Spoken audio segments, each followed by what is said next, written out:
और जो आज का वचन है वो है प्रभु यीशु मसीह के जी उठने के संबंध में है। कि विषय है कि यूहन्ना रचित सुसमाचार में जो लिखा है यीशु मसीह जब मुर्दों में से जी उठा था, तो 20:17 में यीशु मसीह ने कहा कि मरियम को कहा अभी मुझे मत छू, क्योंकि मैं अभी ऊपर पिता के पास नहीं गया। आखिर क्यों ऐसा यीशु मसीह ने कहा था? और उसके बाद यीशु जी उठने के बाद सुबह से लेकर शाम तक यीशु मसीह कहाँ थे? और उसके बाद पापों की माफी के लिए यीशु का लहू ही क्यों जरूरी था? सारी दुनिया पापी हुई किसकी वजह से? आदम की वजह से। पर आदम की वजह से पापी हुई, तो उसके लिए सिर्फ यीशु मसीह का लहू ही बहाना जरूरी क्यों था? किसी दूसरे का क्यों नहीं? मूसा भी था, एलिया भी था, यशायाह भी था, यिर्मयाह भी था, इतने भविष्यवक्ता आए, उनका लहू क्यों नहीं वैलिड था? क्यों सिर्फ यीशु मसीह का लहू ही बहाना जरूरी था? और उसके बाद यीशु परमेश्वर होके भी शरीर में प्रकट क्यों हुए? हम सब जानते हैं कि यीशु मसीह वो कोई इंसान नहीं, वो खुदा थे, खुद परमेश्वर थे जिन्होंने पूरी कायनात की रचना की है। और वो परमेश्वर होकर भी उनको देह धारण करने की जरूरत क्यों पड़ी? धरती पर प्रकट होने की जरूरत क्यों पड़ी? आज हम वचन के द्वारा देखेंगे।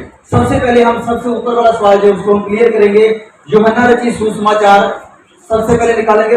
मरकुस रचित सुसमाचार, मरकुस 16 का 9 से 11 तक पढ़ेंगे। सप्ताह के पहले दिन क्या लिखा है? सप्ताह क्या होता है? हफ्ता। हफ्ते के पहले दिन। मैं आपको बताना चाहता हूं कि आज जो है हफ्ते का पहला दिन नहीं है। ध्यान से सुने, हमारे कल्चर के हिसाब से हफ्ते का पहला दिन सोमवार होता है। ऐसे ही ना? ऐसे होता है।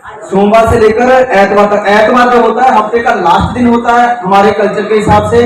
पर उस समय यहूदियों के कल्चर के हिसाब से, आज भी यहूदियों के कल्चर के हिसाब से शनिवार तक गिना जाता है। एतवार से लेकर एतवार पहला दिन और लास्ट में जाके शनिवार लास्ट दिन। अगर लास्ट दिन शनिवार हो गया तो हफ्ते का पहला दिन कौन सा हुआ? संडे, जो कि आज है। यीशु मसीह जिस दिन जी उठे थे वो कंफर्म है कि वो संडे का दिन ही था। Hallelujah, hallelujah. लिखा है हफ्ते के पहले दिन, यानी कि आज के दिन संडे को।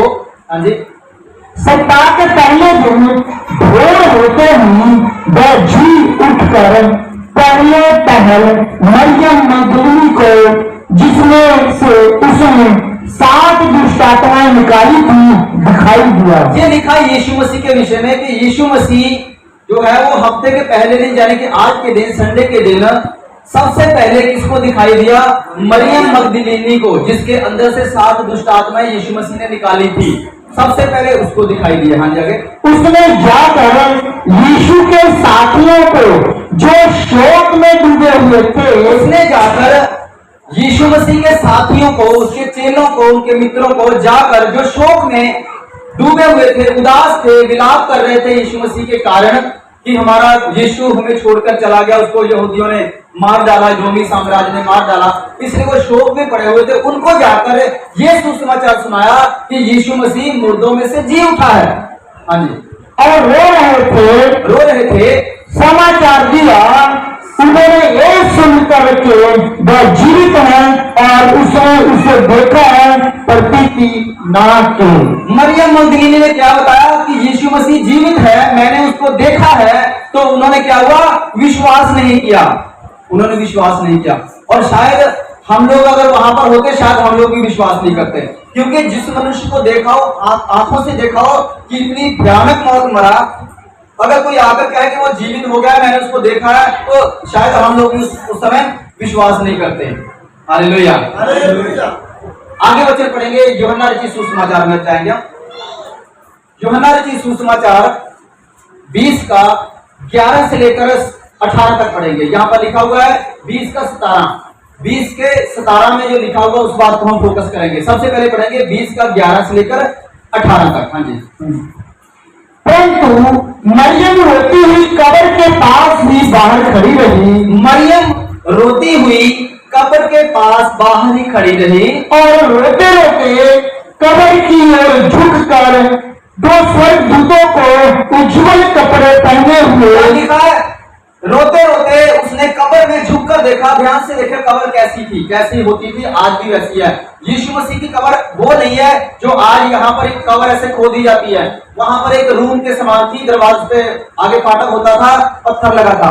तो जब पत्थर को स्वर्गदूत ने हटा लिया था, तो क्या देख रही है, जैसे खड़ी है, उसको ऐसे झांक कर उसने देखा अंदर, तो क्या देखा? 2 स्वर्गदूत उज्जवल कपड़े पहने हुए, उज्जवल सफेद और चमकदार कपड़े पहने हुए देखा। एक को सिरहाने और दूसरे को पहचाने बैठे एक देखा। स्वर्गदूत को यीशु मसीह की जहां पर डेड बॉडी रखी गई थी, एक स्वर्गदूत को उसके सिरहाने और एक को पहचान, मतलब कि एक पैरों की तरफ एक सर की तरफ बैठे हुए देखा। यीशु मसीह वहां पर नहीं था।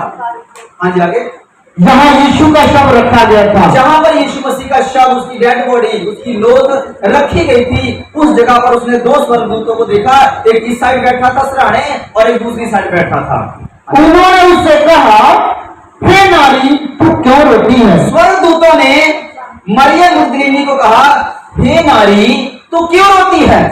उसने उनसे कहा, वे मेरे प्रभु को उठा ले गए और मैं नहीं जानती उसे कहाँ रखा है। उसने कहा, मरियम मगदलीनी ने जवाब दिया, कहा कि वो मेरे प्रभु को उठा कर ले गए और मैं नहीं जानती उसको कहाँ रखा है।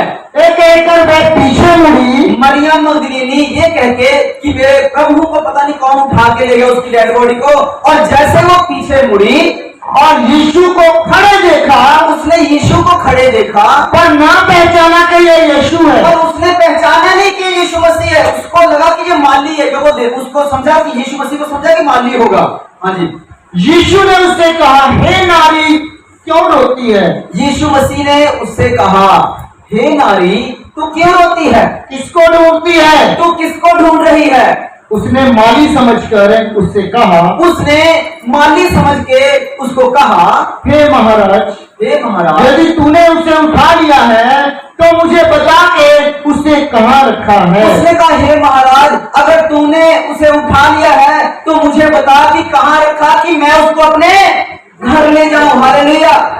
कभी आपने देखा है किसी डेड बॉडी को कोई कब्र में से निकाल के घर ले जाकर रखे? यहाँ पर अगर किसी की कोई मर जाए ना, तो रिश्तेदार गवांडी, यहाँ तक कि घर के लोग भी कहते हैं इसको उठाओ फटाफट, बदबू आएगा कल तक। ऐसे होता है। पर वो इतना उनका प्रेम था परमेश्वर प्रभु यीशु मसीह से कि वो उसकी डेड बॉडी को ले जाने के लिए तैयार हो गई। कह रही, मुझे बताओ उसकी डेड बॉडी कहाँ, कि मैं उसको उठाकर अपने घर ले जाऊं। हाँ जी। और मैं उसे ले जाऊंगी। हाँ जी। यीशु ने उससे कहा, मरियम। उसने पीछे मुड़कर उसने जब ये बात उसने कही, तब यीशु मसीह ने उसको बाएं नेम पुकारा, सीधा नाम लेकर पुकारा, मरियम। जब उसने सुना मरियम, वो आवाज को पहचान गई। हाँ जी, आगे। यीशु ने उससे कहा, मरियम। उसने पीछे मुड़कर उससे इब्रानी में कहा, रब्बोनी, हालेलुया, अर्थात हे गुरु। क्या कहा? जब उसने यीशु मसीह ने उसको नाम लेकर पुकारा मरियम, तब उसने पहचान लिया उसको। और क्या कह रही है? कह रही रबूनी, उस भाषा में रबूनी, इसका मतलब अर्थात गुरु। हे गुरु, मतलब हक्की बक्की रह गई, शॉक रह गई वो। ये क्या हो गया? ये कैसे हो सकता है? वो कह रही गुरु। हाँ जागे। यीशु ने उससे कहा, मुझे मत छू। यीशु मसीह ने उसको कहा, मरियम, मुझे मत छू। इसी बात को हम आज फोकस करेंगे कि यीशु मसीह ने क्यों उसको कहा कि अभी मत छू। ध्यान से सुने सब जन। जब यीशु मसीह को उसने देखा, अचानक देखा कि जिंदा हो गया यीशु मसीह हमारे सामने सही सलामत खड़ा है, तो ये तो नेचुरली है कि जाकर उसको जरूर पकड़ती कि मेरा प्रभु, पैरों में कितनी खुशी है ना, टच करती कि मेरा प्रभु कैसे आ गया, ऐसे छू के देखना था कि यीशु मसीह सचमुच ऐसे जिंदा हो गया, ऐसे कैसे हो सकता है। इसलिए यीशु मसीह ने उसको पहले ही रोक दिया, मरियम अभी मुझे मत छू, क्योंकि मैं अब तक पिता के पास ऊपर नहीं गया। क्योंकि मैं अभी तक पिता के पास ऊपर नहीं गया, परंतु मेरे भाइयों के पास जाकर उनसे कह दे कि मैं अपने पिता और तुम्हारे पिता और अपने परमेश्वर तुम्हारे परमेश्वर के पास ऊपर जाता हूँ। Hallelujah, hallelujah. कहा था यीशु मसीह ने कि मैं अभी ऊपर नहीं गया, अभी मैं ऊपर जाने वाला हूँ, मैं जा रहा हूँ ऊपर, और अभी तू मुझे मत छू। और जाकर मेरे भाइयों को, मतलब मेरे भाइयों को, चेलों को, जितने भी रो रहे हैं मेरे विषय में, सबको जाके बता दे ये कि मैं जीवित हो चुका हूँ। हालेलुया। हाँ, जाके मरियम मगदलीनी ने जाकर चेले को बताया मैंने प्रभु को देखा और उसने मुझसे ये बातें कही। जब मरियम मगदलीनी ने सुना, ये जाकर चेलों को बताया और कहा कि मैंने यीशु मसीह को देखा और यीशु मसीह ने मुझसे ये बातें कही है कि जाकर मेरे भाइयों को, मेरे चेलों को बता दे। तब उन्होंने विश्वास नहीं किया। हम पहले वचन पढ़ के गए कि उन्होंने विश्वास नहीं किया। हालेलुया। अब बात यह है कि यीशु मसीह ने उस समय छूने के लिए, टच करने के लिए मना क्यों कर दिया, इस बात को हम फोकस करेंगे। ध्यान से सब जन इस चीज को सुनेंगे, क्योंकि ये बहुत इसमें गहरे घेर चुके हैं और एक एक विश्वासी को इस बात का पता होना चाहिए कि यीशु मसीह की आइडेंटिटी क्या है, वो क्या है। यीशु मसीह खुदा है, इंसान है, मेमना है, यीशु मसीह क्या है। आज इस वचन से हम क्लियर करेंगे कि यीशु मसीह की उपमा कितनी बड़ी है। Hallelujah, hallelujah. ये सारी बातों को समझने के लिए सबसे पहले हमें ये समझना होगा कि प्रभु यीशु मसीह के बलिदान का महत्व क्या है। क्यों यीशु मसीह का बलिदान होना ही जरूरी था, बलिदान होना ही क्यों जरूरी था किसी का, सबसे पहले ये देखेंगे। लेवी व्यवस्था की पुस्तक उसका 17 का 11 पढ़ेंगे। क्योंकि शरीर का प्राण लहू में रहता है। क्योंकि शरीर का प्राण कहाँ रहता है? लहू में। शरीर का प्राण लहू में रहता है और उसको मैंने तुम लोगों को वेदी पर चढ़ाने के लिए दिया है। और उसको मैंने तुम लोगों को वेदी पर चढ़ाने के लिए दिया है कि तुम्हारे प्राणों के लिए प्रायश्चित किया जाए। तुम्हारे प्राणों के लिए प्रायश्चित किया जाए, क्योंकि प्राण के कारण लहू ही से प्रायश्चित होता है। प्राण के कारण लहू ही से प्रायश्चित होता है। यहाँ पर परमेश्वर यहोवा ने पुराने नियम इस बात को डिक्लेयर कर दिया कि पापों की, गुनाहों की माफी एक ही है, वो है लहू। लहू बहाओ, एक जान चाहिए, एक बलिदान चाहिए। और वहां पर परमेश्वर ने, अभी हम लोगों ने पढ़ा, परमेश्वर ने कहा कि मैंने जो लहू है वो वेदी पर चढ़ाने के लिए दिया। पुराने नियम में उसके बाद क्या हुआ, इस आज्ञा के बाद बलिदान शुरू हो गया। किसके? जानवरों के बलिदान, अलग अलग पाप के लिए, अलग अलग भेड़ों का, बैलों का, बकरों का, कबूतरों का बलिदान होना शुरू हो गया, बलिदान करने लगे। तो ये बलिदान की रीति चलती आई पुराने नियम से लेकर प्रभु यीशु मसीह तक ये बलिदान की रीति आई। क्योंकि लिखा है कि पाप की मजदूरी मौत है। कहां पर लिखा? रोमियो 6 का 23। जब रोमियो 6 का 23 पढ़ते हैं उसमें लिखा है पाप की मजदूरी तो मौत है, मृत्यु है। जिसने पाप किया उसको उसका फल मिलेगा, वो क्या है? मौत है। हालेलुया। आपको पता है कि परमेश्वर ने इंसान को मरने के लिए नहीं बनाया था, अमर बनाया था। आदम के अंदर मौत नहीं थी। परमेश्वर ने एक में कहा आदम को बना के उसके अंदर मौत डाल दी, नहीं। जब तक उसने पाप नहीं किया था वो अमर था। जब उसने पाप, जिस दिन उसने पाप किया उसी दिन मौत उसके अंदर प्रवेश कर गई। उसकी वजह से आज हम लोग मरते हैं, हर एक इंसान मरता है। पाप की मजदूरी तो मृत्यु है, इसलिए हर एक इंसान मरता है। पर परमेश्वर की नजर में 2 मौतें हैं, बाइबल के अनुसार 2 मौतें। एक मौत वो है जो आदम की कमाई की वजह से हमको इनाम मिल गया, मौत लेनी ही पड़ेगी, हमें मरना ही पड़ेगा। पर एक मौत वो है जो हम अपने कर्मों के अनुसार उसको लेते हैं चाहे नहीं लेते, वो मौत है नरक की मौत। अगर हम परमेश्वर के ग्रहण योग्य काम नहीं करते हैं तो वो मौत भी हमें गिफ्ट में मिलेगी, यानी नरक में सड़ना पड़ेगा जाकर। और अगर हम परमेश्वर के अकॉर्डिंग चलते हैं तो आदम वाली मौत तो हमें मिलनी, एक दिन हमें मरना है। पर दूसरी वाली मौत जो है उस पर हम जीत पा लेते हैं। हालेलुया। उस मौत पर फतेह पा लेते हैं। जैसे यीशु मसीह ने आज के दिन मौत पर क्या पाई थी? फतेह पाई थी। वो मौत को हराकर वो जीवित हो उठा था और आज भी वो जीवित है। Hallelujah, hallelujah. लिखा क्योंकि पाप की मजदूरी तो मौत है, क्योंकि जो कोई लहू बहाएगा, प्राण देगा, उसी की क्या होगा? पापों की क्षमा होगी। असल में पुराने नियम में जो परमेश्वर ने ये बकरों का या बलियों का सिस्टम स्टार्ट किया था, वो एक इंडिकेशन थी, एक चिन्ह था कि ये बलियां जो है तब तक चलेंगी जब तक मैं धरती पर इंसान बन के नहीं आऊंगा। जब मैं आऊंगा अपना लहू बहाऊंगा और बकरों का बैलों का लहू बहना बंद कर दिया जाए। हालेलुया। क्योंकि सारी व्यवस्था यीशु मसीह ने अपने ऊपर लेकर पूरी की है। एक वचन पढ़ेंगे इब्रानियों की पत्री, आपको एक एक चीज करके सारा पता चलेगा। अभी तक बहुत सी बातों पर अभी पढ़ता है, आप लोग को अभी समझ नहीं आया होगा। जब हम वचन पढ़ते पढ़ते बीच में जाएंगे तब सारे भेद खुल जाएंगे। हालेलुया। इब्रानियों की पत्री निकालेंगे और 9 का 7 पढ़ेंगे। 9 का 7। पर दूसरों में केवल महायाजक वर्ष भर में एक ही बार जाता है। क्या लिखा है दूसरे में? क्या दूसरे में? मिलाप वाला जो तंबू था जिसमें बकरों बैलों की बलि करके बाहर ले आके अंदर लहू चढ़ाया जाता था, उसके 3 पोर्शन होते थे।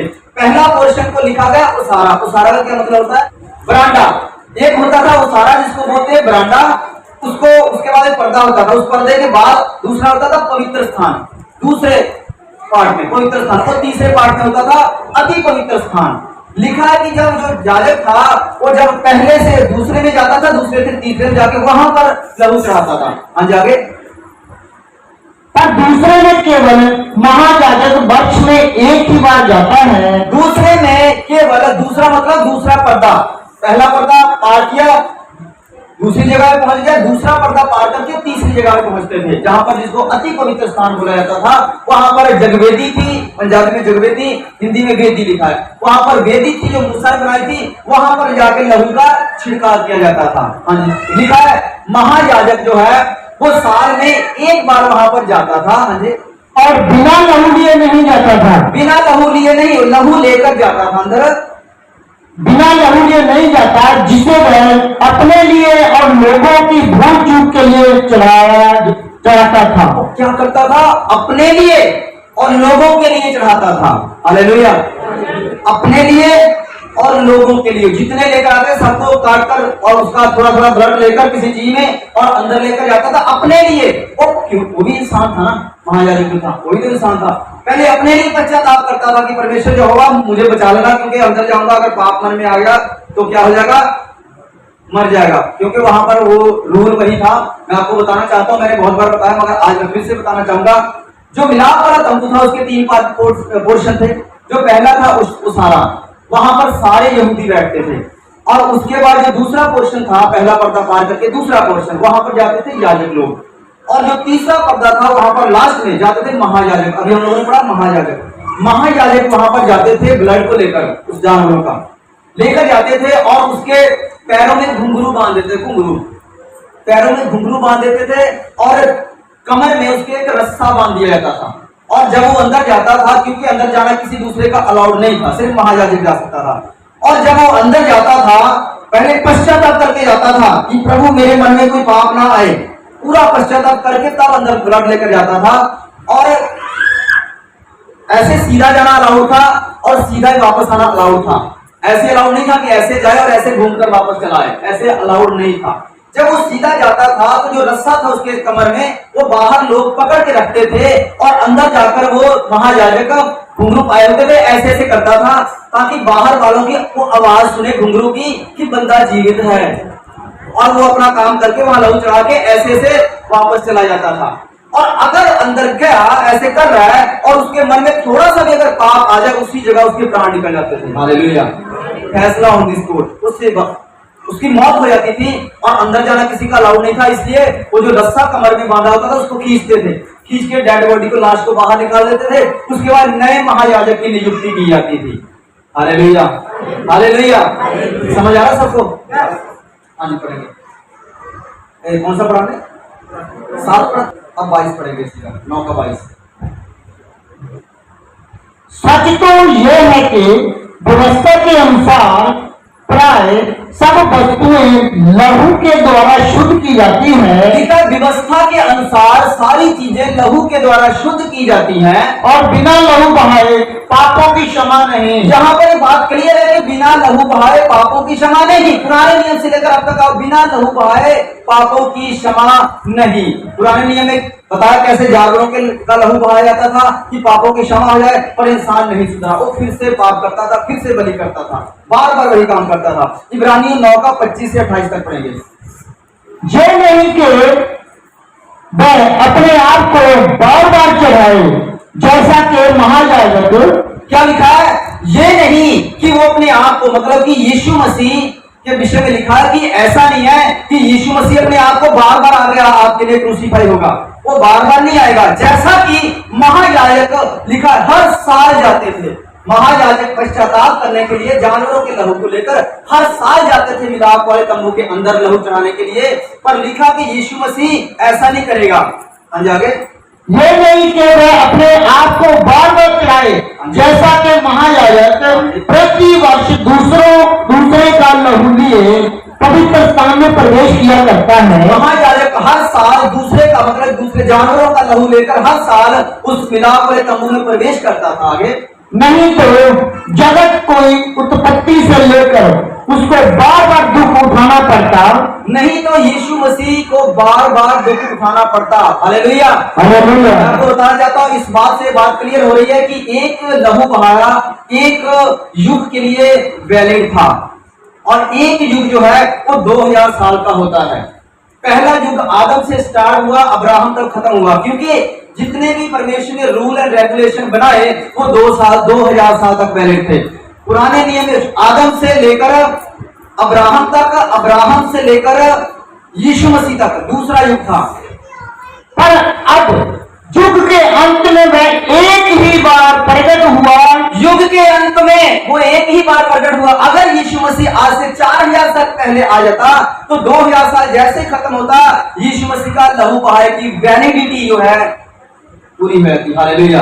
इस वचन से पता चलता है एक लहू बहाया एक युग के लिए वैलिड। और यहाँ पर जो लिखा हुआ है कि अगर ऐसा होता कि वो जगत स्टार्टिंग में आया था, आदम के समय में आया था, चाहे अब्राहम के समय में यीशु मसीह आया था, तो लिखा है उसको बार बार लहू चढ़ाना पड़ता, 2000 साल बाद आके लहू चढ़ाना पड़ता। इसीलिए लिखा कि इसलिए यीशु मसीह लास्ट युग में आया, जो लास्ट युग चल रहा है लास्ट युग में आया ताकि उसको बार बार ना आना पड़े, बार बार लहू ना चढ़ाना पड़े। हाँ जी। पर अब युग के अंत में वह एक ही बार प्रकट हुआ ताकि अपने ही बलिदान के द्वारा पाप को दूर कर दे। और जैसे मनुष्यों के लिए एक बार मरना और उसके बाद न्याय का होना नियुक्त है, वैसे ही मसीह की भी बहुतों के पापों को उठा लेने के लिए एक बार बलिदान हुआ। और जो लोग उसकी बाट जोड़ते हैं उनके उद्धार के लिए दूसरी बार बिना पाप उठाए हुए दिखाई देगा। आमीन। यीशु मसीह जब दूसरी बार आएगा तो आपके पापों का कर्ज उठाने नहीं आएगा, वो आके उसने उठा लिया, वो बार बार बलिदान होने नहीं आएगा। वो दूसरी बार आएगा जरूर, पर वो दोबारा जन्म लेकर नहीं आएगा, क्योंकि परमेश्वर की व्यवस्था है। अभी 27 वचन में हम लोगों ने पढ़ा, 9:27 में लिखा है कि अवश्य है कि मनुष्य का एक ही बार जन्म हो और उसके बाद वो मरे और सीधा न्याय सिंहासन के सामने खड़ा किया जाए। अगर यीशु मसीह खुद ही दोबारा जन्म लेकर आ जाए तो यीशु मसीह ने खुद ही अपना कानून फिर तो तोड़ देगा। परमेश्वर का बनाया रूप खुद परमेश्वर कैसे तोड़ सकता है? नहीं तोड़ सकता ना। इसीलिए यीशु मसीह दूसरी बार आएगा जरूर, पर जन्म लेकर नहीं आएगा, वो सीधा बादलों से आएगा। Hallelujah, hallelujah. किसको किसको समझ आ रहा है? एक बलिदान एक युग के लिए वैलिड। इसीलिए यीशु मसीह ने इक्को बार यीशु मसीह आया और लास्ट युग में आया। कई कहते भी हैं कि परमेश्वर आदम से 4000 साल बीतने के बाद क्यों आया, क्यों इसने चक्कर में डाला? पहले आ जाता, आदम ने पाप किया, उसी वक्त आके अपना लहू चढ़ाकर हाथ रफा दफा कर लेता, पर नहीं, वो फिर उसके बाद इंसान नहीं सुधरते और फिर 2000 साल बीतने के बाद यीशु मसीह को फिर आना पड़ जाता। इसलिए यीशु मसीह 4000 साल बीतने के बाद आया। आपको बताऊं 6000 साल की ये दुनिया है, जब दुनिया मतलब इंसानियत, उसके पहले भी धरती तो थी, जो धरती है वो तो आदि से बनी है, फ्रॉम द बिगिनिंग। जब बहुत लाखों करोड़ों अरबों साल पहले धरती बन चुकी थी, स्वर्गदूत बन चुके थे, पर जो इंसान की उत्पत्ति है वो आज से 6000 साल पहले पहला इंसान बनाया गया था, जिसका नाम था आदम। और इस समय यीशु मसीह जो लास्ट युग में आया, लास्ट युग के लास्ट समय में हम लोग जी रहे हैं। Hallelujah, hallelujah. 6000 साल पूरे होने वाले हैं। जैसे 6000 साल पूरे हुए ये दुनिया खत्म, उस समय एक राज आएगा, सतयुग का राज इसको बोलते हैं। 1000 साल का राज्य आएगा और जब 1000 साल का राज्य बीत जाएगा तो क्या होगा? उसके बाद फाइनल जजमेंट, यीशु मसीह का न्याय सिंहासन सजेगा और लोग उसके आगे खड़े होंगे अपने अपने कामों का न्याय करवाने के लिए। Hallelujah, hallelujah, hallelujah. अब एक सवाल है कि पवित्र बलिदान के लिए, जैसे कि पहले बलिदान किसका होता था? जानवरों का, जानवरों का बलिदान, पर वो पवित्र नहीं ठहरा, क्योंकि हर बार उसको कराया, एक खेल बना ली लोगों ने, हर साल बलि, हर साल बलि। तो पवित्र बलिदान के लिए किस किस चीजों की जरूरत थी कि पवित्र बलिदान जो एक ही बार चढ़ जाए, बार बार पंगा ना लेना पड़े? किस किस चीजों की जरूरत थी? वो थी तीन चीजें जो तीनों पवित्र होनी चाहिए थी। एक था निष्कलंक मेमना,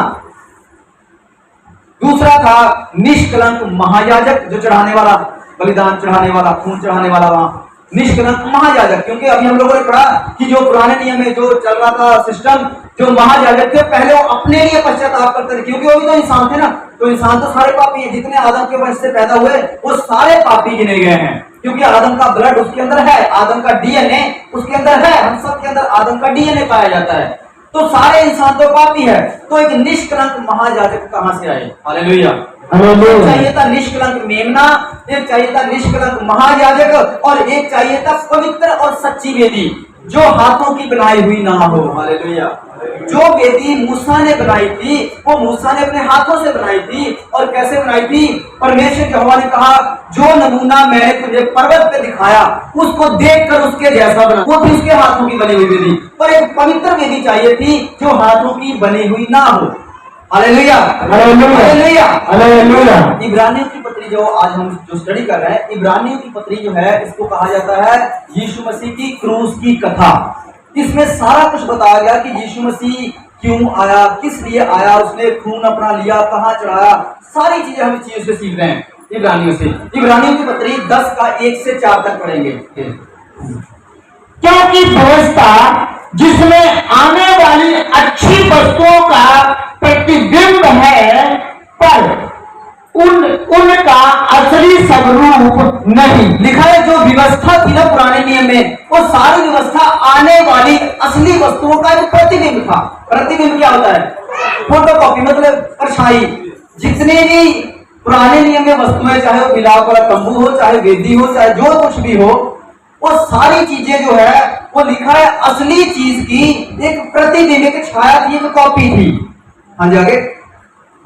इसलिए उन एक ही प्रकार के बलिदानों के द्वारा जो प्रति वर्ष अचूक चढ़ाए जाते हैं, पास आने वालों को कदापि सिद्ध नहीं कर सकती। लिखा है कि जो पुराने नियम में बलिदान चढ़ते थे वो पास आने वालों, परमेश्वर के पास आने वालों को सिद्ध नहीं कर सकती थी, क्योंकि बलिदान जो थे वो एक जानवर का समझ के करते थे, उसको सीरियस नहीं लेते थे। तो वो एक इंसान को मन फिराने के लिए इनफ नहीं था, काफी नहीं था। हाँ जी आगे। नहीं तो उनका चढ़ाना बंद क्यों नहीं हो जाता? क्योंकि अगर ऐसा होता तो उसका चढ़ाना बंद क्यों नहीं होगा? क्यों हर साल जरूरत पड़ती थी? क्यों बार बार बकरे को लेकर आते थे चढ़ाने के लिए? हर साल एक ही काम करते थे। अगर वो पवित्र बलिदान होता, पवित्र ओरिजिनल वेदी होती, तो वो चढ़ाना बंद हो जाना चाहिए था। पर वो रेगुलर चढ़ता गया, हर साल उसको चढ़ाते गए। हाँ जी।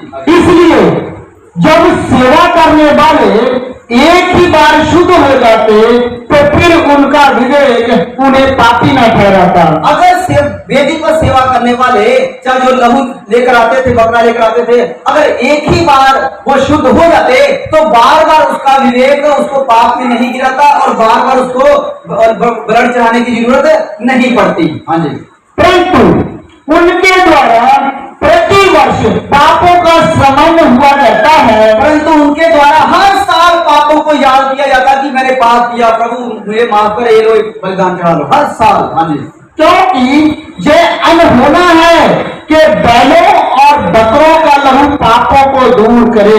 ये अनहोना है, मतलब इम्पॉसिबल है कि बैलों और बकरों का लहू इंसान के पापों को शुद्ध करे। ये इम्पॉसिबल है। क्यों फिर परमेश्वर ने सिस्टम चालू किया? परमेश्वर एक आने वाले असली बलिदान की एक शैडो दिखा रहे थे। हर काम जितने बाइबल में है परमेश्वर एक उसकी शैडो दिखाता है पहले, उसके बाद ओरिजिनल होता है। हालेलुया। ये जो क्या बोलते हैं, जो अदन का बगीचा जो है वो स्वर्ग की एक फोटोकॉपी थी। जैसा आनंद आदम को था उस जगह पर, वैसा ही आनंद हम लोगों को स्वर्ग में होगा। स्वर्ग की फोटोकॉपी कह सकते हैं, स्वर्ग की परछाई कह सकते हैं, स्वर्ग की शैडो कह सकते हैं, वो ना अदन का बगीचा। इसी प्रकार जितने मूसा ने जो जो कुछ बनाया परमेश्वर के कहने से, वो सारा कुछ स्वर्ग की असली चीजों की एक फोटोकॉपी जैसे था। वो बलिदान जो था वो भी एक असली बलिदान जो यीशु मसीह का होना था, उसकी फोटोकॉपी जैसा ही था। हाँ जी। इब्रानियों 8 का 1 से 5 तक। अब जो बातें हम कह रहे हैं उनमें से सबसे बड़ी बात हमारा ऐसा महायाजक है जो स्वर्ग पर महामहिम के सिंहासन के दाहिने जा बैठा है। हमारा ऐसा कौन है हमारा महायाजक? हालेलुया। मैंने क्या कहा था? पवित्र वेदी चाहिए, पवित्र मेमना चाहिए, पवित्र महायाजक। ये महायाजक मिल गया हमें। हालेलुया। लिखा कि हमारा ऐसा महायाजक है जो स्वर्ग में महामहिम के यानी कि यहोवा परमेश्वर के राइट साइड उसी सिंहासन पर जाकर बैठ गया है, विराजमान हो गया है। हाँ जी। और पवित्र स्थान और उस सच्चे तंबू का सेवक हुआ। और पवित्र स्थान, कौन सा पवित्र स्थान? जो स्वर्ग में है। स्वर्ग, पवित्र स्थान और उस सच्चे तंबू का, सच्चा तंबू। मैंने क्या कहा था? एक पवित्र वेदी भी चाहिए, और वेदी किसके अंदर होती थी? तंबू के अंदर। एक पवित्र तंबू जो सच्चा तंबू है उसका सेवक हुआ कौन? हमारा प्रभु यीशु मसीह। हाँ जी। जिसे किसी मनुष्य ने नहीं, वो प्रभु ने खड़ा किया है। इसे किसी मनुष्य ने नहीं बनाया। क्या मैंने कहा था कि एक ऐसी वेदी चाहिए जो इंसान के हाथों से ना बनी हो। ये लिखा हुआ है, एक ऐसी वेदी, एक ऐसा तंबू जो लिखा कि किसी का बनाया हुआ नहीं, वरन प्रभु ने खुद बनाया, परमेश्वर ने खुद उसको बनाया है। क्योंकि हरेक महायाजक भेंट और बलिदान चढ़ाने के लिए ठहराया जाता है। क्योंकि हर एक महायाजक भेंट और बलिदान चढ़ाने के लिए, कुर्बानी चढ़ाने के लिए, ब्लड चढ़ाने के लिए वहां पर ठहराया जाता है। इस कारण अवश्य है कि इस याजक के पास भी कुछ चढ़ाने के लिए हो। इसलिए ये जरूरी है कि इस याजक के पास, जो भी आज में पड़ा, इस याजक के पास भी चढ़ाने के लिए कुछ हो। किसकी बात हो रही है? यीशु मसीह की। प्रभु यीशु मसीह की। लिखा कि जो तंबू, जो वेदी हाथ की बनाई हुई नहीं, वो प्रभु ने खुद बनाई है। वहां पर कौन, किसने प्रवेश किया? यीशु मसीह ने। जब प्रवेश किया तो लिखा कि उसके पास चढ़ाने के लिए कुछ चाहिए। मतलब क्या चाहिए? लहू चाहिए। हाँ जी, आगे पढ़ेंगे और क्लियर होगा। यदि वह पृथ्वी पर होता तो कभी याजक ना होता। अगर यीशु मसीह पृथ्वी पर होता रहता तो कभी याजक ना होता। क्यों? क्योंकि यीशु मसीह जो था वो तो असली महायाजक तो वो है, और असली महायाजक जो है वो नकली बैलों और बकरों का नकली तंबू के ऊपर चढ़ाए नहीं। असली महायाजक चाहिए, पवित्र असली मेमना चाहिए, असली लहू चाहिए और असली वेदी चाहिए। यीशु मसीह असली आ गया महायाजक, और मेमना जो है वो तो एक जानवर है, उसका लहू लेकर चढ़ाता, ये कभी हो नहीं सकता था। हाँ जी, आगे। इसलिए तो व्यवस्था के अनुसार भेंट चढ़ाने वाला तो है। वे स्वर्ग में की वस्तुओं के प्रतिरूप और प्रतिबिंब की सेवा करते हैं। लिखा है व्यवस्था के अनुसार भेंट, पुराने नियम में व्यवस्था के अनुसार भेंट चढ़ाने वाला तो था, और वो क्या करता था? स्वर्ग की असली वस्तुओं का जो प्रतिबिंब था, जो मिलाप वाला तंबू जो मूसा के हाथ का बना था, उसकी सेवा करते थे। हाँ जी, आगे। जैसे जब मूसा तंबू बनाने पर था, जब मूसा तंबू बना रहा था तो उसे चेतावनी मिली, तो उससे परमेश्वर की तरफ से ये चेतावनी मिली, देख जो नमूना तुझे पहाड़ पर दिखाया गया था। उसने कहा, परमेश्वर ने कहा, मूसा को कहा, देख जो नमूना तुझे पर्वत पर दिखाया गया था उसके अनुसार सब कुछ बनाना, उसके अनुसार सब कुछ बनाना। हालेलुया। समझ आ रहा सबको? जो कहा मूसा को, मूसा जो तुमको मैंने पर्वत पर दिखाया था, एक परछाई दिखाई थी, उसके अनुसार ही तू सारा कुछ बना दे। रोमियो 3:10 उसमें लिखा है, कोई धर्मी नहीं जितने इंसानों ने धरती पर जन्म लिया सिवाय यीशु के। अब यहाँ वही वचन देखें कहाँ लिखा कि सिवाय यीशु के। जितने लोगों में भी इंसान से पैदा हुए हैं वो सारे के सारे पापी हैं, कोई धर्मी नहीं। अगर कोई कहे कि मैंने पाप नहीं किया तो क्या उसके अंदर आदम का ब्लड नहीं दौड़ रहा है? वो क्या ऊपर से नहीं टपका है? हालेलुया। सबके अंदर पाप है, हर एक इंसान। लिखा कि सब के सब पापी, और 3:23 में लिखा है कि सब परमेश्वर की महिमा से रहित हैं। मतलब सब के सब परमेश्वर से दूर है। किसकी वजह से दूर है? अपने पापों की वजह से दूर है। हालेलुया। इंसान अपने पाप की वजह से परमेश्वर से जुड़ा है, परमेश्वर से दूर है, क्योंकि परमेश्वर पवित्र है और इंसान पापी है, और पापी की और पवित्र की कभी संगति नहीं हो सकती थी, ना आज हो सकती है। Hallelujah, hallelujah, hallelujah, hallelujah. तो कोई सोचेगा क्या हम लोग पापी नहीं है? सुने ध्यान से, हम पापी थे, पर यीशु मसीह ने अपने लहू से हमें धो लिया, शुद्ध कर दिया। और यीशु मसीह के लहू ने, यीशु मसीह ने अपना लहू बहा के हमें खरीद लिया, हमें ले पालकपन का आत्मा, हमें अडॉप्शन का आत्मा दिया। हालेलुया। अब हम पापी नहीं हैं, अब हम धर्मी हैं। Hallelujah hallelujah. प्रकाशित वाक्य 13:8 उसमें लिखा हुआ है कि परमेश्वर ने जगत की उत्पत्ति से पहले ही सारी प्लानिंग बना रखी थी। जगत अभी बना भी नहीं था, धरती आकाश बना ही नहीं था, उसके पहले ही लिखा यीशु मसीह घात किया गया। लिखा है कि जगत अभी बना ही नहीं था तब यीशु मसीह को क्रॉस पर चढ़ाया गया। कैसे लिखा? यीशु मसीह को जगत की उत्पत्ति से पहले घात किया गया। क्यों? कैसे? परमेश्वर की प्लानिंग में, परमेश्वर के मास्टर प्लान में। अभी दुनिया बनी नहीं थी, उसके पहले परमेश्वर ने सारी प्लानिंग कर ली थी कि मैं इंसान को बनाऊंगा तो वो पापी हो जाएगा, इसलिए मुझे खुद इंसान बनकर धरती पर फलाने तारीख को फलाने दिन को जाना है और क्रूस पे मरना है। सारी प्लानिंग परमेश्वर ने पहले से बना रखी थी। और आप जितने लोग बैठे हैं, जितने लोग प्रभु में हैं, आपको, आपका नाम जो है जगत की उत्पत्ति से पहले परमेश्वर ने जीवन की पुस्तक में लिख रखा है। किसको एक बात सुन की खुशी हो रही है? जगत अभी बना नहीं था, उसके पहले परमेश्वर यहोवा ने आपका नाम पहले से जीवन की पुस्तक में, द बुक ऑफ लाइफ में दर्ज किया हुआ है, नोट किया हुआ है। Hallelujah, hallelujah. और सारे इंसान तो पापी, और फिर उसी जगह पे आते, सारे इंसान तो पापी, तो धर्मी कौन हो सकता है? यूहन्ना रचित सुसमाचार जब हम पढ़ते हैं उसमें लिखा है, जब यूहन्ना बपतिस्मा देने वाले ने यीशु मसीह को देखा तो उसने दूर से पहचाना, क्या कह रहा है? वो देखो परमेश्वर का मेमना जो सारे जगत के पापों को उठा के ले जाएगा। हालेलुया। किसका मेमना? परमेश्वर का मेमना। और मैंने क्या कहा था? 3 चीजों की जरूरत थी। एक पवित्र मेमना, ये दुनियावी वाला मेमना नहीं, बकरी बैल का बच्चा नहीं, पवित्र मेमना चाहिए था। इसीलिए यीशु मसीह को एक मेमना नाम भी दिया गया। आपको पता ही नहीं पता है? यीशु मसीह को मनुष्य पुत्र भी कहा जाता है, परमेश्वर का पुत्र भी कहा जाता है, और मेमना मतलब लेला पंजाबी में कहा जाता है। वो यीशु मसीह है पवित्र मेमना। यीशु मसीह निष्कलंक था, उसमें कोई दोष नहीं था, उसमें कोई पाप नहीं था, और वो एक मेमने के समान बलिदान हुआ।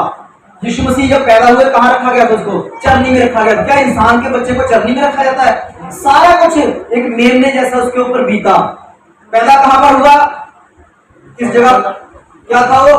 पेड़शाला था, वो एक पशुशाला था, वहां पर पैदा हुआ। उसको सराय में जगह नहीं मिली, और उसके बाद उसको रखा कहाँ गया? जहाँ बकरी के और भेड़ के बच्चे को रखा जाता था, में उसके अंदर चरनी में, खुरली में, वहां पर रखा गया। सारा कुछ यीशु मसीह के साथ ऐसा हुआ जैसे कि बकरी के बच्चे को रखा जाता है, उसी प्रकार उसके साथ हुआ था। और इसलिए हम कह सकते हैं कि यीशु मसीह जो है वो एक मेमने के समान हमारे लिए बलिदान होने के लिए आया था। हालेलुया। अब यहाँ पर पवित्र वेदी भी आ गई। हमने अभी पढ़ा पवित्र वेदी कौन सी है? जो स्वर्ग में है। यहाँ पर पवित्र वेदी का भी इंतजाम हो गया और पवित्र मेमने का भी इंतजाम हो गया। मेमने का लहू, पवित्र मेमने का लहू, किसका लहू? यीशु का। ये 2 चीजों का इंतजाम हो गया। अब क्या चीज बची बाकी? महायाजक। अब महायाजक कहां से लिया जाएगा? कौन होना चाहिए महायाजक? हालेलुया।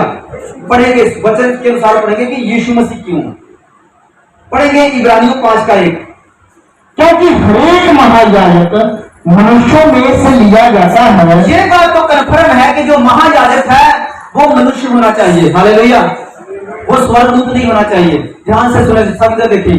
जो महायाजक है, जो लिया जाता था, वो महायाजक मनुष्य होना चाहिए। और आप लोगों ने कि हर एक महायाजक मनुष्यों में से लिया जाता है, वो स्वर्गदूत नहीं होना चाहिए, वो परमेश्वर नहीं होना चाहिए। अब कोई कहता है यीशु मसीह तो परमेश्वर था।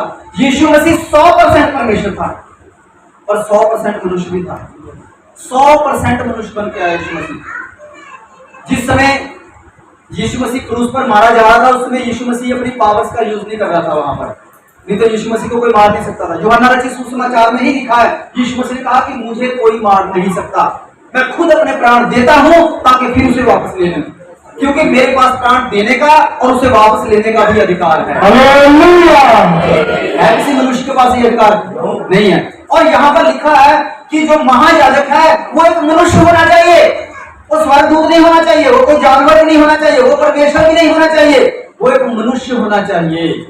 हाँ जी आगे। क्योंकि हरेक महायाजक मनुष्यों में से लिया जाता है, और महायाजक मनुष्यों में से लिया जाता है, और मनुष्यों ही के लिए उन बातों के विषय में जो परमेश्वर के संबंध रखती है ठहराया जाता है कि भेंट और पाप बलि चढ़ाया करे। किस लिए महायाजक लिया जाता है? भेंट और पाप बलि चढ़ाने के लिए महायाजक लिया जाता है। और महायाजक क्या कौन होना चाहिए? इंसान होना चाहिए। ये लास्ट वाला सवाल, यीशु परमेश्वर होकर भी शरीर में प्रकट क्यों हुआ? एक महायाजक बनने के लिए, क्योंकि महायाजक जो है वो इंसान होना चाहिए। अगर सीधा यीशु मसीह आता नीचे, और यीशु मसीह, इसमें कोई डाउट भी नहीं है, यीशु मसीह अपने जन्म के पहले भी पृथ्वी पर बहुत लोगों ने देखा, यीशु मसीह पैदा होने के पहले भी पृथ्वी पर देखा गया बहुत बार। पर यीशु मसीह उस समय अपने ईश्वरीय रूप में था, ईश्वरीय तत्वों में था, उसके पास ये बॉडी नहीं थी, अंदर ब्लड नहीं था, अंदर हड्डियां नहीं थी, तो इंसान होना चाहिए ना। तो इंसान तो था नहीं उस समय यीशु मसीह, उसके अंदर परमेश्वर था। तो परमेश्वर की बलि कैसे हो सकती है? उसके अंदर ना तो खून निकलेगा, ना उसकी जान निकलेगी, ना उसको दर्द होगा। इसीलिए यीशु मसीह को पूर्ण इंसान बनकर पृथ्वी पर आना पड़ा, जन्म लेना पड़ा। हालेलुया। सबने पाप किया, तो फिर महायाजक भी जो है वो तो, अगर दुनियावी महायाजक की बात की जाए, अगर सबने पाप किया तो जो दुनियावी महायाजक है वो भी तो पापी हुआ। और इंसान ही चाहिए था पाप कोदेश के लिए, महायाजक बनने के लिए निष्कलंक होना चाहिए था।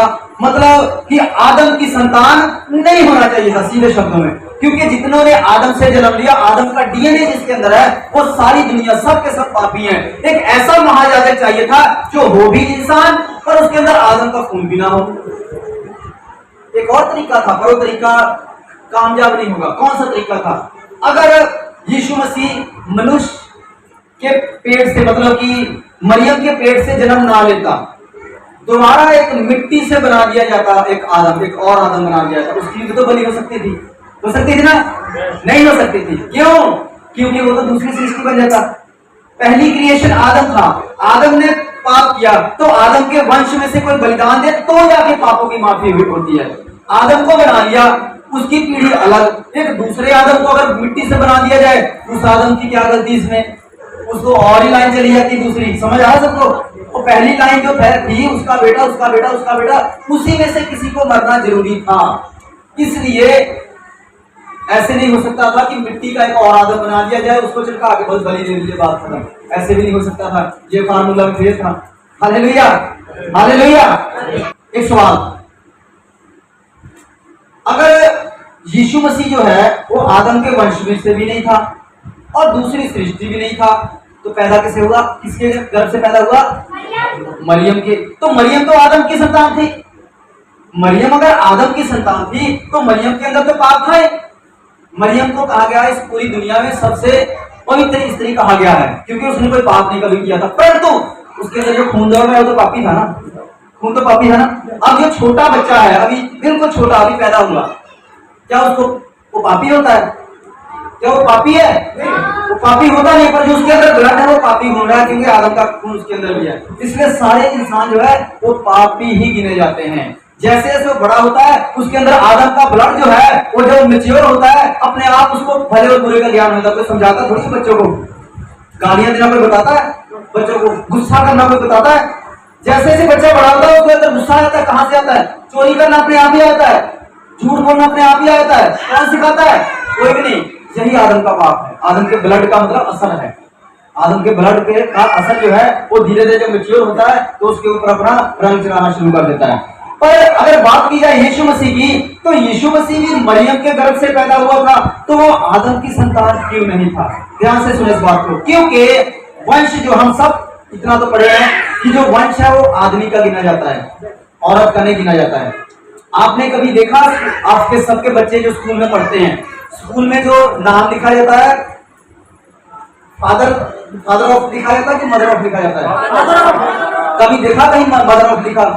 फादर ऑफ मतलब जो सन ऑफ, मतलब कि सॉरी सन बेटा, ऐसे लिखा जाता है। किसका बेटा है? बाप का ही ना आएगा ऐसे, सोडी सन ऑफ फलाना, ऐसे ये बंटी सन ऑफ फलाना, ऐसे होता है। मतलब कि फादर ऑफ आता है, पिता आता है, ये पिता, इसका पिता ये है, बच्चा इसका, पर मदर ऑफ कभी नहीं आया, नहीं आता ना, माता का जिक्र नहीं आता है। और जब डीएनए में टेस्ट किया जाएगा तो जेंट्स का डीएनए रहा है वो प्रूफ होता है उसमें।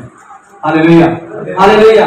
इसका मतलब ये है कि जो आदम है उसके ब्लड से मरियम तो पैदा हुई थी, पर जो मरियम थी वो तो थी स्त्री, और स्त्री जो है थी वो किसी ब्लड से मतलब के संपर्क में आकर उसने बच्चे को जन्म नहीं दिया। लिखा बाइबल में कि परमेश्वर यहोवा ने जब मरियम पर अनुग्रह किया तो लिखा है पवित्र आत्मा जो था परमेश्वर का वो मरियम के गर्भ में आकर बैठ गया। आपने पढ़ा होगा, ऐसे आया यीशु मसीह आकर उसके गर्भ में वो बैठ गया। क्यों बैठा? क्योंकि उसके द्वारा उसको जन्म दे रहा था ताकि वो इंसान बने, 100% इंसान कहलाए, उसके अंदर खून आए, उसके अंदर हड्डियां आ जाए, उसके अंदर नसें आ जाए, नाड़ा, और जब उसको मारा जाए, इसके ठोके जाए तो उसके दर्द भी हो। अगर सीधा यीशु मसीह ऐसे रहता तो उसके दर्द थोड़ी होती। इसीलिए यीशु मसीह को इंसान बनकर आना पड़ा था। पुराने नियम में भी तो पृथ्वी पर यीशु मसीह को देखा गया था क्योंकि वो तो जगत की उत्पत्ति से पहले था, पर इसलिए उस रूप में आकर बलिदान नहीं दे सकता था क्योंकि ना उसको दर्द होती, ना उसके अंदर खून निकलता, ना उसको तकलीफ होती बिल्कुल, और ना वो मर सकता था क्योंकि परमेश्वर के अंदर मौत नहीं है, परमेश्वर कभी मर नहीं सकता। यीशु आदम की तरह बन के मिट्टी का भी आ सकता है, यीशु आदम की तरह भी मिट्टी का बन के आ सकता था, मगर क्या हो जाता, वो एक नई सृष्टि बन जाता। इसलिए आदम का उससे भी कोई लेना देना नहीं, आदम के वंश का उससे कोई लेना देना नहीं था, तो वो बलिदान जो था वो भी एक्सेप्ट नहीं होना था क्योंकि आदम ने पाप किया तो उसका जो भरपाई है जो उसकी वो भी आदम के वंश में से ही किसी को मतलब इंसान को ही करनी पड़ती है। इस सारी बातों से क्या कंक्लूजन निकलता है कि यीशु ने अपना खुद का लहू खुद ही महायाजक बनकर और उस पवित्र वेदी पर चढ़ाया, खुद ही यीशु मसीह ने बनाई थी। हालेलुया। ये सारी बातों का ये रिजल्ट निकला है कि जो महायाजक क्या चाहिए था, पवित्र मेमना चाहिए था। पवित्र मेमना कौन? यीशु मसीह, क्योंकि उसके अलावा कोई दुनिया में पवित्र हो नहीं सकता है, सब इंसान पापी हैं। पवित्र मेमना में खुद का लहू, और पवित्र महायाजक वो खुद बना, अपना ही लहू लेकर वो अपने हाथों से बनाए हुए स्वर्ग में जो उसने बनाई है वेदी, उसके ऊपर लहू चढ़ाने के लिए गया था। हालेलुया। हमने पढ़ा कि जब भी कोई महायाजक वेदी के अंदर, जब तंबू के अंदर प्रवेश करता है, उसके पास कुछ चढ़ाने के लिए होना चाहिए। तो क्या था उसके पास चढ़ाने के लिए? किसका लहू? अपना खुद का लहू था उसके पास। हालेलुया। जिस दिन यीशु मसीह मुर्दों में से जी उठे थे, आज के दिन, उस दिन यीशु मसीह ने मरियम को इसीलिए कहा कि मरियम तू अभी मुझे मत छू, क्योंकि मैं अभी ऊपर नहीं गया, अभी ऊपर ब्लड चढ़ाने नहीं गया। मैं आपको कुछ रेफरेंस बताना चाहता हूं जहां पर यीशु मसीह प्रूफ है कि यीशु मसीह जो है वो पवित्र है। जब हम पढ़ते हैं मत्ती रचित सुसमाचार 5:17, उसमें पहले यीशु मसीह ने क्या कहा कि मैं व्यवस्था को लोप करने नहीं आया हूं, मैं सारी व्यवस्थाओं को पूरा करने के लिए आया हूं। हालेलुया। क्या कहा यीशु मसीह ने? कि मैं व्यवस्था को लोप करने नहीं, मैं सारी व्यवस्थाओं को पूरा करने के लिए आया हूं। इब्रानियों 9:11-12 पढ़ेंगे। परंतु जब हम मसीह आने वाली अच्छी वस्तुओं का महायाजक होकर आया तो उसने और भी बड़े और सिद्ध तंबू से होकर, जो हाथ का बनाया हुआ नहीं, अर्थात इस सृष्टि का नहीं, और दोबारा पढ़े। परंतु जब मसीह आने वाली अच्छी वस्तुओं का महायाजक होकर आया, जब मसीह यीशु आने वाली अच्छी वस्तुएं जो पृथ्वी की थी, क्या थी? वो शैडो थी, फोटोकॉपी थी। आने वाली अच्छी वस्तुओं का महायाजक होके आया तो उसने और भी बड़े और सिद्ध तंबू से होकर, उसने और भी बड़े और सिद्ध परफेक्ट, जो मूसा ने बना तो परफेक्ट नहीं था, हाथों का बनाया हुआ था वो, और भी बड़े और परफेक्ट तंबू में से होकर यीशु मसीह ने क्या किया? प्रवेश किया। हाँ जी, जो हाथ का बनाया हुआ नहीं, जो तंबू हाथ का बनाया हुआ नहीं, अर्थात तो बात इस सृष्टि का नहीं, इस सृष्टि का नहीं। हालेलुया। हालेलुया। कहाँ का तंबू है? वो स्वर्ग का है। जो मूसा ने बनाया था वो सृष्टि का था, हाथों का बना हुआ था। असली तंबू जो स्वर्ग में है उसमें प्रवेश किया। हाँ जी। और बकरों और बछड़ों के लहू के द्वारा नहीं, बकरों और बछड़ों के लहू के द्वारा नहीं, पर अपने ही लहू के द्वारा, हालेलुया। हालेलुया। ध्यान से सब लिखा कि अपने ही लहू के द्वारा। हर बात इस लाइन से क्लियर होती है कि वो खुद महायाजक बनकर आया और उसने उस वेदी में प्रवेश किया, उस तंबू में प्रवेश किया जो हाथों का बनाया हुआ नहीं है, जो सृष्टि का नहीं है, और लिखा अपना ही लहू लेकर उसने प्रवेश किया। आगे एक ही बार पवित्र स्थान में प्रवेश किया, एक ही बार उस पवित्र वेदी, उस पवित्र स्थान में प्रवेश किया और अनंत छुटकारा प्राप्त किया। अनंत, अनंत मतलब सदीपक, हमेशा के लिए एक ही बार छुटकारा आपकी और मेरे लिए छुटकारा प्राप्त किया। हालेलुया। यीशु मसीह को छुटकारे की जरूरत नहीं थी क्योंकि वो तो परमेश्वर है। उसने आपके और मेरे लिए छुटकारे को हमेशा के लिए एक ही बार अपना लहू वहां पर चढ़ाकर परफेक्ट कर दिया, पूरा कर दिया, संपूर्ण कर दिया। Hallelujah, hallelujah. यूहन्ना की सुसमाचार जो हमने पढ़ा 20 का 11 से 18 तक, ये बातें सारी इस चीज का जवाब है कि यीशु मसीह क्या करने के लिए गया था। मरने के बाद जब जी उठा उसी दिन, आज के दिन, मतलब यीशु मसीह ने मरियम को कहा मुझे अभी मत छू क्योंकि मैं अभी ऊपर पिता के पास नहीं गया, मतलब मैं ऊपर स्वर्ग में वेदी पर अपना लहू चढ़ाने नहीं गया, इसलिए मुझे अभी मत छू। अगर मरियम यीशु मसीह को अपने पापी हाथों से छू देती, क्योंकि इंसान तो पापी है, इंसान जैसा मर्जी, जैसे मर्जी हम यीशु मसीह की नजरों में हम धर्मी हैं, पर हमारे अंदर ब्लड किसका अभी भी घूम रहा है? आदम का ब्लड। हालेलुया। तो अगर कोई पापी इंसान, जैसे मरियम मगदलीनी इंसान थी, वो पापी थी, और यीशु मसीह ने जो अपना पवित्र लहू बहाया था, अभी चढ़ाने के लिए जाना था, अगर यीशु मसीह को टच कर देती, छू देती, तो क्या होता? यीशु मसीह का बहाया हुआ लहू जो है व्यर्थ हो जाता, व्यर्थ हो जाता। तो यीशु मसीह को दोबारा अपनी कुर्बानी देनी पड़ती। इसलिए यीशु मसीह ने उसको वार्निंग दी, लुक मरियम अभी मुझे मत छू, अभी मैं ऊपर नहीं गया। अभी मतलब कहने का कि अभी मैं ऊपर स्वर्ग में उस वेदी पर अपना लहू चढ़ाने के लिए नहीं गया हूं। Hallelujah, hallelujah, hallelujah, hallelujah. किसको किसको समझ में आया? सारा सब समझे? कुछ रेफरेंस में देना चाहूंगा। यीशु मसीह मरने के बाद और जी उठने के बाद आज के दिन एक चक्कर स्वर्ग में मारा था पहले से, उसके बाद 40 दिन के बाद वो हमेशा के लिए स्वर्ग में गया है। ऐसे है ना, एक चक्कर वो मारा था। जब हम पढ़ते हैं यूहन्ना रचित सुसमाचार 3 का 13, उसमें लिखा है कोई स्वर्ग पर नहीं चढ़ा, केवल वही चढ़ा जो स्वर्ग से उतरा। हालेलुया। कोई स्वर्ग पर नहीं चढ़ा, केवल वही चढ़ा जो स्वर्ग से उतरा। इसका मतलब जितने भी मरे हैं आज तक, उसमें से स्वर्ग कोई नहीं गया है, सब एक निश्चित जगह पर गए हैं। उस जगह का नाम है अधोलोक, जिसमें 2 पार्टीशन बनी हुई है, एक नरक को दर्शाती है और दूसरा स्वर्ग लोक है जो स्वर्ग जैसा है। स्वर्ग लोक, जितने लोग अच्छे लोग जो मर के गए, प्रभु के लोग जो मर कर गए हैं, वो स्वर्ग लोक वाली जगह पर गए हैं, और जो दूसरे बुरे लोग मर के गए हैं वो अधोलोक यानी कि नरक वाली जगह पर पहुंच गए। असली जो स्वर्ग है, जिसको इंग्लिश में हेवन कहते हैं, जो ऊपर है, वहां पर अभी कोई नहीं गया, सिर्फ यीशु मसीह गया है। बाकी सारे कहां गए? स्वर्ग लोक में, जिसको इंग्लिश में पैराडाइज बोलते हैं। वो पैराडाइज में गए हैं। जब तक इंसानों का न्याय नहीं होगा तब तक कोई उस स्वर्ग में नहीं पहुंच सकता, और उनका न्याय अभी हुआ नहीं है। जब सारी दुनिया खत्म हो जाएगी, यीशु मसीह का न्याय का सिंहासन सजेगा, तब जाके दुनिया का न्याय होगा, तब डिक्लेयर होगा कि कौन स्वर्ग जा रहा है और कौन नरक जा रहा है। Hallelujah, hallelujah, hallelujah, hallelujah. कोई स्वर्ग नहीं, कोई स्वर्ग पर नहीं चढ़ा, केवल वही जो स्वर्ग से उतरा, अर्थात मनुष्य का पुत्र जो स्वर्ग में है। कौन है वो? यीशु मसीह, प्रभु यीशु मसीह है जो इस समय स्वर्ग में है।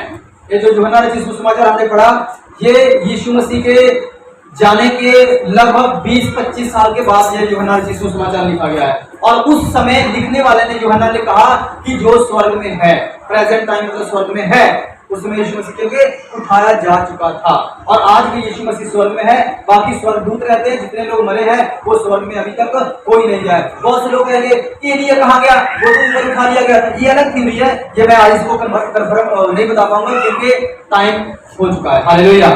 सो एलिया गया था ऊपर, पूरा ऊपर था, पर वो ऊपर स्वर्ग में नहीं गया था, वो स्वर्ग लोक में गया था। स्वर्ग लोक ऊपर नहीं है। अब अगर बताऊं कहां पर है तो कोई सब कहेंगे कि ये कैसे हो सकता है, इसलिए मुझे आज इस बात को क्लियर नहीं करना कि कहां पर स्वर्ग लोक है। हालेलुया। दूसरे दिन इस विषय को रखा जाएगा, तब बताएंगे। तो ये सारी बातें हमने पढ़ के क्या सीखा कि यीशु मसीह ने मेमने वाली रिक्वायरमेंट भी पूरी की।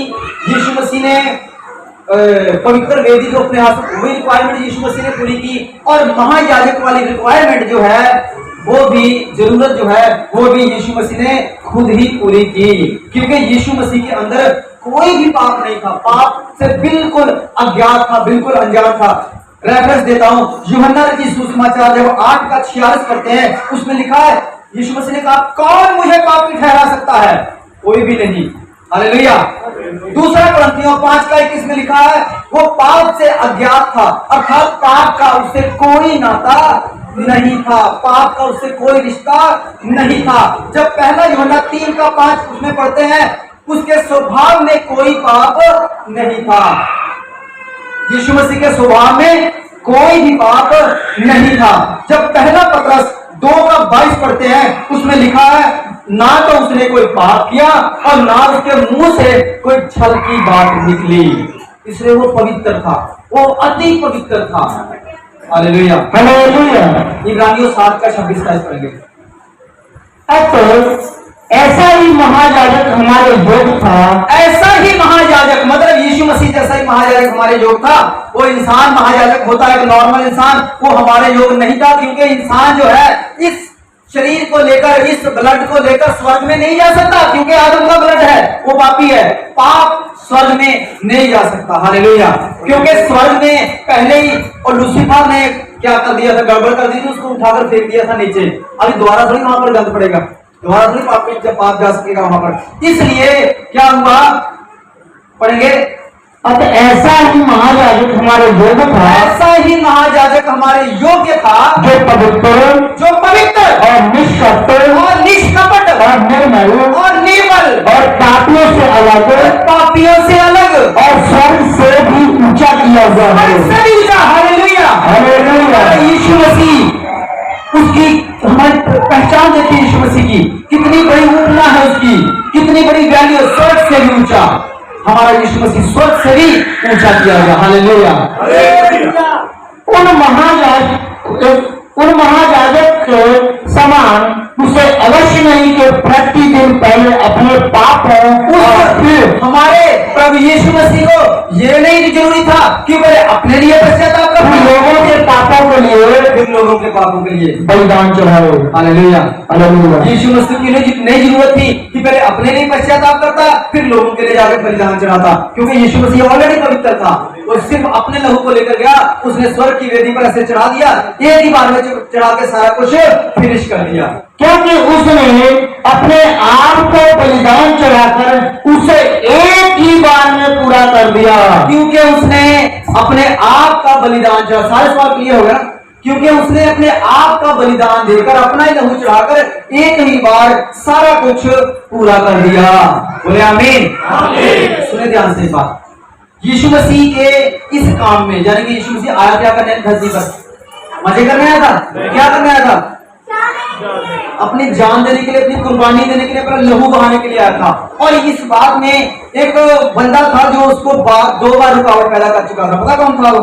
पतरस था। वो याद है आपको क्या किया था उसने?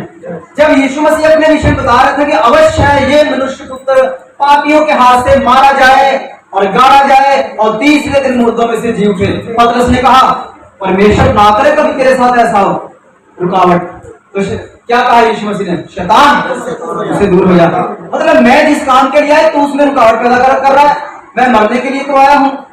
एक बार तब उसने रोड़ा खड़ा किया था, और एक बार जब यीशु मसीह को सिपाही पकड़ने के लिए आए थे, और क्या किया उसने? कान ने काट दिया। वो भी पतरस ही था। 2 बार उसने रास्ते में रोड़ा खड़ा किया। यीशु मसीह खुद वहां पर लिखा, क्योंकि उसका समय आ चुका था, वो पकड़वाया जाता, तभी तो मारा जाता। तो पतरस ने क्या किया? अपनी तलवार निकाली, उसका कान उड़ा दिया। हालेलुया। तो जब कान उड़ा दिया, यीशु मसीह ने क्या किया? उसके कान पर हाथ रखा और कान उसका नया बन गया। हालेलुया। और उसके बाद उस सिपाही का जो जिक्र बाइबल में नहीं किया गया है, और इजराइल की हिस्ट्री जो बताती है कि जिसका कान काट दिया था, उसका कान ऐसे हाथ लगा तो नया बन गया, वो इतना हैरान होगा कि कान जब मेरा निकल के गिर गया नीचे, तो ये नया कान कहां से बन गया? तब बाइबल में नहीं लिखा, पर इजराइल की हिस्ट्री बताती है कि वो भी यीशु मसीह का फॉलोअर बन गया था, वो यीशु मसीह में आ गया था, यीशु मसीह का पक्का सेवक वही बन गया था। Hallelujah, hallelujah, hallelujah. 2 बार उसने इस बात को तब एक कान काटकर उस बात को उसने क्या किया था, रुकावट पैदा की थी। एक लास्ट क्वेश्चन पढ़ेंगे, इब्रानियों 10 का 11 से 18 तक पढ़ेंगे, जो फाइनल इसमें सारा कुछ आपका क्लियर हो जाएगा। हाँ जी। हर एक याजक जो खड़े होकर प्रतिदिन सेवा करता है, हर एक याजक जो खड़े होकर प्रतिदिन सेवा करता है, और एक ही प्रकार के बलिदान को जो पापों को कभी दूर नहीं कर सकते, वो एक ही प्रकार के बलिदान को, एक ही बकरों के, बैलों के, जानवरों के लहू के बलिदान को लेकर चढ़ाता था, जो किसी के पापों को हमेशा के लिए नहीं धो सकते थे, बार बार चढ़ाता था, बार बार चढ़ाता था। परंतु ये व्यक्ति तो पापों के बदले एक ही बलिदान सर्वदा के लिए चढ़ाकर परमेश्वर के दाहिने जा बैठा। ये व्यक्ति, कौन व्यक्ति? यीशु मसीह। ये व्यक्ति एक ही बार अपना बलिदान चढ़ाकर और परमेश्वर के दाहिने हाथ, उसके राइट साइड जाकर विराजमान हो गया, बैठ गया। Hallelujah, hallelujah. यहाँ से लोग कहते हैं कि यीशु मसीह परमेश्वर, थोड़ी तो परमेश्वर तो जो हुआ है वो तो उसके राइट साइड बैठा हो। ओ भाई, एक ही है, परमेश्वर का सिंहासन है, उसके सिंहासन पर मैं बैठ सकता हूँ जाके? नहीं। यीशु मसीह क्यों बैठा? क्योंकि वो सिंहासन, यीशु, यहोवा, पवित्र आत्मा को हम तीनों अलग अलग नहीं कर सकते। हमारा जो परमेश्वर है उसको त्रिएक परमेश्वर कहते हैं, ट्राइऑन गॉड। मतलब कि जब जगत की उत्पत्ति नहीं हुई थी, उसके पहले एक ही परमेश्वर था, उसके अंदर तीन शक्तियां थी। एक शक्ति का नाम यीशु, एक का यहोवा, एक का पवित्र आत्मा, है एक ही थे, वो अदम्य ज्योति थे। जब सारा कुछ समाप्त हो जाएगा, स्वर्ग जाने वाले स्वर्ग चले जाएंगे, नरक जाने वाले नरक चले जाएंगे, तो यीशु, यहोवा और पवित्र आत्मा तीनों मिलकर एक बन जाएंगे। Hallelujah, hallelujah. अदम्य ज्योति में बन जाएंगे। हाँ जी।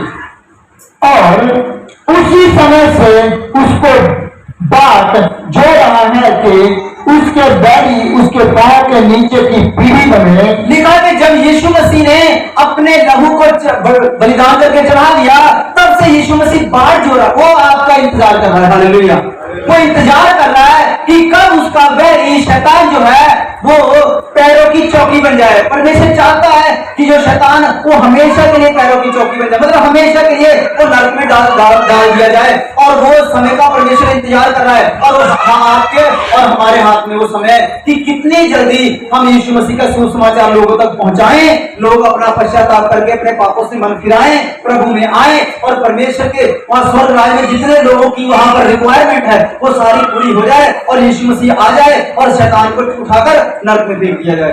हालेलुया, परमेश्वर इंतजार कर रहा है। हालेलुया। हाँ जी, आगे। क्योंकि उसने एक ही चढ़ावे के द्वारा उन्हें जो पवित्र किए जाते हैं सर्वदा के लिए सिद्ध कर दिया है। एक ही बलिदान के द्वारा यीशु मसीह ने कितनी बार बलिदान दिया? एक ही बार बलिदान के द्वारा जितने लोगों को परमेश्वर ने पवित्र करके चुना है, आप और मैं सबको एक ही बार में सिद्ध कर दिया, परफेक्ट कर दिया। हाँ जी। और पवित्र आत्मा भी हमें यही गवाही देता है, पवित्र आत्मा भी हमें यही गवाही देता है, क्योंकि उसने पहले कहा था, प्रभु कहता है कि जो वाचा मैं उन दिनों के बाद उनसे बांधूंगा वह यह है कि मैं अपने नियमों को उनके हृदय पर लिखूंगा और मैं उनके विवेक में डालूंगा। Hallelujah, hallelujah. पुराने नियम की भविष्यवाणी है। पुराने नियम में परमेश्वर यहोवा ने पहले से कहा था कि एक समय ऐसा आएगा, पवित्र आत्मा का युग जो भी चल रहा है इस समय आएगा, कि मैं सारे जितने भी अन्य जाति, हम वहां के इजराइल के, क्या हम लोग वो क्या होते यहूदी, हम तो सारे अन्य जाति, कोई किसी कास्ट से आया, कोई किसी कास्ट से आया है। यीशु मसीह ने, परमेश्वर यहोवा ने पुराने नियम में पहले से एक बात कह दी थी कि एक समय आएगा कि अपने वचन को मैं सबके हृदयों की पट्टियों पर लिखूंगा। हालेलुया। हाँ जी, 18 तक। फिर वह ये कहता है, मैं उनके पापों को और उनके अधर्म के कामों को फिर कभी स्मरण ना करूंगा। परमेश्वर ने आपके साथ वादा किया है कि मैं आपके पापों को, आपके अधर्म के कामों को दोबारा स्मरण नहीं करूंगा, दोबारा याद नहीं करूंगा। इस टेंशन में मत आप डूबे रहो कि मैंने तो ये पाप किया था, मैंने तो वो पाप किया था। परमेश्वर आपको माफ करने के लिए तैयार है। हालेलुया। आप अपने मन को फिराएं, आज ही फिराएं। आज यीशु मसीह का जी उठने का दिन है। आप समझे कि आज मेरा जी उठने का दिन है। Hallelujah, hallelujah. आप इस बात को अपने अंदर डिक्लेयर कर ले, इस बात को आप पक्का मान ले कि आज मेरे पाप का आखिरी दिन है, आज मैं अपने पाप में मर चुका और आज मैं जी उठा। हालेलुया। कौन इस बात को मानेगा कि आज मेरे पाप का आखिरी दिन था, आज से मैं पवित्र हूँ। बोलिए, आज से मैं पवित्र हूँ, आज से मैं पवित्र हूँ। मैं मर गया था, मैं मर गया था, मैं आज जीवित हुआ हूँ, मैं आज जीवित हुआ हूँ। आज मैं मसीह में जीवित हुआ, आज मैं मसीह में जीवित हुआ हूँ। आमीन। आमीन। हाँ जी। और जब इनकी क्षमा हो गई है तो फिर पाप का बलिदान नहीं रहा। लिखा है जब इनकी क्षमा हो गई, अगर आपके और मेरे पापों की क्षमा हो गई, क्या नहीं हुई है? हो गई है। तो लिखा है इसके बलिदान की अब जरूरत नहीं है। और आपको पता, वो इजरायली वो आज भी बलियां देते हैं, आज भी बलियां दे रहे हैं, क्योंकि यीशु मसीह को मसीहा नहीं मानते वो।